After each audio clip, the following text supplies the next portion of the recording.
Oh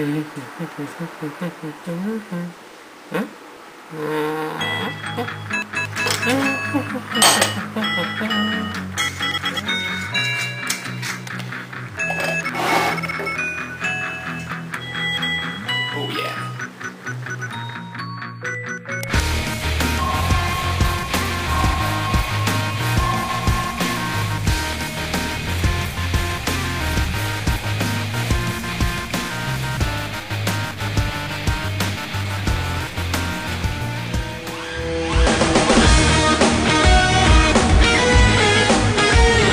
Alright folks, welcome to the Klikcast with me. I have two special guests, Josh and Paul. Paul is the creator of the recently released Gungirl 2, and Josh, a talented musician, created a soundtrack for it. Say hello guys. Hi there. Alright, well I think we're gonna start all the way to the beginning with the release of Gungirl 1. Paul, what made you decide to create a sequel to it? That was the main reason was that I wasn't really satisfied with the result of Gungirl 1. I mean, the game is quite fun, but most people thought it was generic and nothing special really, and that made me decide to make another game that sticks out of the crowd of most games. Okay, great. So, and it was a couple of years ago, so you start working on it. Any reason why you kept using the Click Team products for it? It's kind of, I don't know, it's like some old buddy that has some flaws and edges, and you get used to it, and you can, I don't know, it's like the program is some kind of cool to use and easy to understand, but sometimes it's just very frustrating, and I don't know, it's annoying, like whatever, and I don't know, but it's cool to make games with it. Oh yeah. So when you get started on it, any things you wanted to change right away from the first Gungirl? No, actually, I started out and mostly copy and pasted the first game and tried to see what game mechanics make the game better and more interesting. And I've tried to add new upgrades to weapons and new kind of ways to make more monsters. And so you have to fight not two zombies at one time, but hordes and extreme masses of enemies at the same time. Yeah, the game is chock full with action and lots of things to do. How long in total did it take you to complete it? Was it a couple of years? Gungirl 2? Yeah. I took a few breaks. The complete time was about 2 years, and I had like, I don't know, if you count all the time together, it was about maybe 3 or 4 months where I didn't do anything on the game and just made something else, some other project, or just relax and do whatever. Okay. Get the mind free. Yeah, well that's good. Get some more creative ideas in there. So at one point you're creating a game and you're like, I need some music for this. How, and maybe Josh, maybe you can explain this part. How did you guys get in contact with each other? I think I sent him an email. Isn't that what we did? I sent you a mail and I requested like, hey, here's my project, take a look. And I don't know, it was like 10 minutes or 20 minutes and you sent me a response and said, okay, yeah, why not? Yeah, I think something like that. That sounds more right. I don't know. I mean, I looked at it. I looked over it. I looked at the screenshots and stuff, and it looked like a lot of fun. It seemed like a good investment of my time. So you were right away attracted to the game to get some music ideas flowing there, Josh, or? Well, actually, the first idea for it, having like the cartoon style that it had, I was thinking to go more like a little playful, but.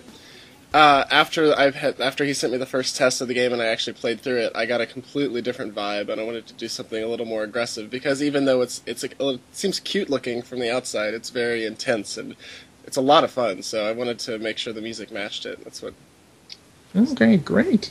So you get started on some songs. Did you go back and forth with Paul, showing him examples if you liked it, or how did that go? I think for the most part, I would do a draft of something, and he would tell me what he liked or what he didn't like, and sometimes I would listen, and sometimes I wouldn't. But it was a little bit of give and take until we got towards the end, where things were getting pretty cram-packed, and I had to finish faster. So I think for the most part, it was a little bit of both of those situations where we were discussing ideas and things that he liked, so I would use them more in other songs that I was doing later. And in some cases, I just kind of did it as fast as I could. But Josh is extremely professional. Well, thanks. Of course he is. And even with this soundtrack, Josh did something special and got some musician friends gathered. I think the guitar and the violin. Yep.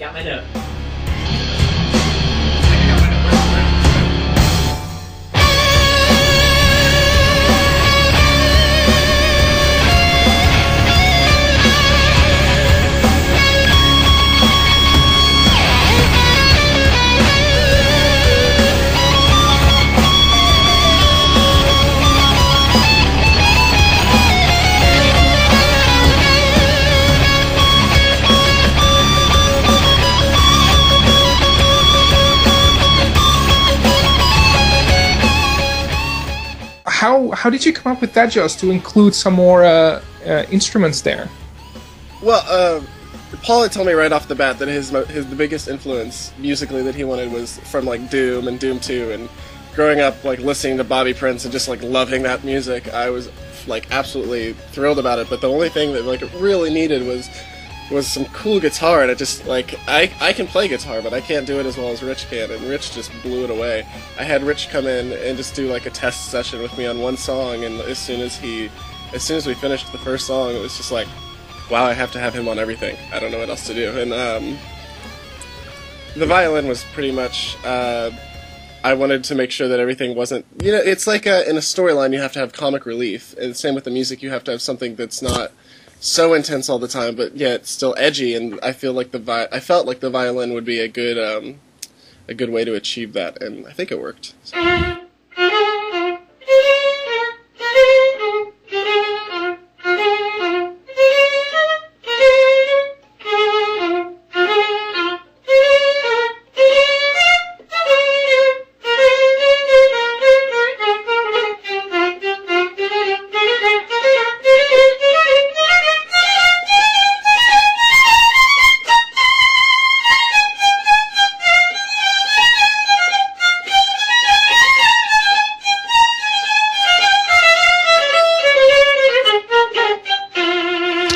I think it worked out really well. How you posted some stuff on your blog about it, but how was it like working with those people live? It was a lot of fun. It was definitely challenging because for a lot of it I had to prepare sheet music for the violin at least. Rich is talented enough I could just give him chords to play, and he kind of just did his own thing, and that was, I don't know. It depends on the musician, though. Sometimes it's a lot of work and a lot of preparation, and other times it's just like a jam session. You just kind of sit down and just rock out. So. Mm-hmm. Well, that's great. Anything else that stands out while you were creating the soundtrack for it that gave you problems or that worked out really well? Not really that I could think of. The only problem I think that we had was a programming issue towards the end, which was all on me, I guess. But we figured it out. So. What happened there? It was my for some reason we couldn't get the big file. We had all the music in one file, and it just would not work as one file for some reason. So I had to split them up into separate ones because we used the same packing system that I used in the Spirit Engine 2, and it worked fine there. But for some reason, I don't know. I guess I feel like it's on me because I was switching computers around for a little while, and I don't know. But we got it to work, so that's all that matters. Oh, perfect. And going back to the game there, Paul, you're reaching the end there. When do you decide to stop? Like, of course, you want to keep creating levels, but when do you say, this is it, I'm going to start to beta testing it, finishing it off? When do you decide when I have to get this thing out there? I had a pretty clear deadline for myself, so with the storyline. And I knew about how many levels I wanted to make, and I had to keep the flow in the game and not drag it too much. And I don't know, that line was pretty clear to me, so I always knew how much more work was left with the levels and the overall gameplay length. Great. So, any big bugs that came up, or anything that made you want to pull your hair out in frustration, or was it just a smooth ride for the past 2 years?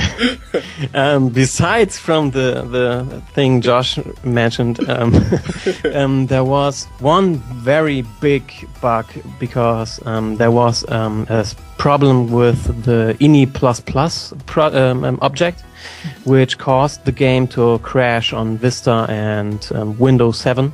No. And that was really annoying and kept me awake all night. I don't know. And at least in the end, I wrote the developer from the object and told him about my problems, and he said, "Oh yeah, it's my problem, but I have to go over the weekend and I can't fix it." So I begged him and said, "Hey man, please man, I want to release the game soon, and please help me with this." And he sat down and said, "Okay," and he sent me a new version, but he told me it's an unofficial version just for me, so I can get the game out. And it worked 100% perfectly, and I'm very, very thankful for that. And who was that? Yeah. Maybe you want to give some kudos to him, because that was a nice thing to do. Oh god, yeah, his name is Jack Webster. Okay, cool. So the game gets released, the soundtrack is finished, and the response was really overwhelming. You guys did a great job. How was that like, releasing the game and seeing your baby fly out into the internet? It was a really good feeling. It was very satisfying to see people having fun, and you know, I had a lot of fun making the game, and it was just as much fun to see other people enjoying the game and having the same fun. And for Josh, the same question to you. How was it like? Because you got some great responses to the soundtrack too. How was that like? Oh, it was flattering more than anything. I was mostly surprised at how many people watched the trailer. Like it was like 25,000 or something last time I looked. Mm-hmm. Is that low? I don't remember. Mm-hmm. Anyway, I was kind of shocked, but it feels really good. So I had a lot of people. I got a few good emails, and I actually got one really long email. It was very like, why are you doing this? It doesn't like somebody liked some part of it, but had a lot to say. But other than, I mean, it's a good experience overall, and I always like getting work out there. And I'm sure Paul feels the same way. It's just it's an incredible feeling. I love it. That's why I do it. Well, that's great. So I'll start with Paul. Now that this game is out, what are you going to work on next? Or are you just going to take a long break? Or what's going on in your head? Right now, I was preparing a new engine because when I started with Gungirl 2, I was pretty unexperienced with Multimedia Fusion, and there was a lot of complications because I used engines and like a patchwork, I put them together and hoped that it worked, and now I started over and I have a pretty solid engine right now in the works, which cost me about 2 days, and Gungirl 2 was about, I don't know, for the same thing, it took me about a month or something.